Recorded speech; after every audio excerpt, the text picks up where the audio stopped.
वैसे तो फरवरी आ ही गया, बट हमें क्या, हम तो ठहरे सत्यवादी दुबे। फिर भी we can collect multiple items in a gift inside an object in JavaScript. Let's see. So first of all, I'm going to create an object that is gift, and inside this gift I'm going to pack multiple items. It can be money, phone, watch, and we can also send some letter to him और हर।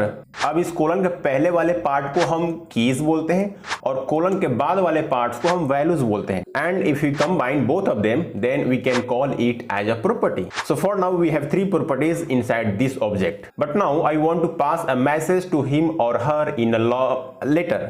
सो we can pass this message in the form of method or function. By the way, both are the same thing. When we create a function inside an object, then we can call it as a method. So I have created a method inside this object where the name of the key is letter and the function as a value. But we can also separate a key name by spaces, but we have to wrap them inside single quotes or double quotes, just like this. अब इस letter में जो मन चाहे वो लिखकर send कर सकते हो, right?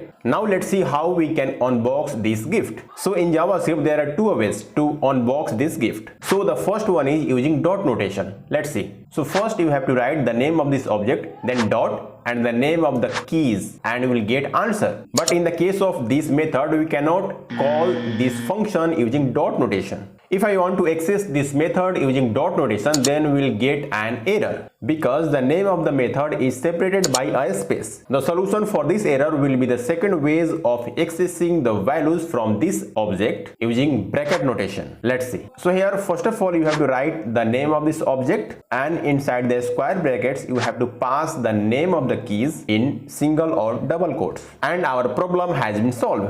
Let me show you the best part of this bracket notation. You can also pass a variable inside this bracket. Here I have stored the cash as a string inside a variable and phone as a string inside b variable, and now we can pass the a and b variable to access the values from this gift object, and that's all.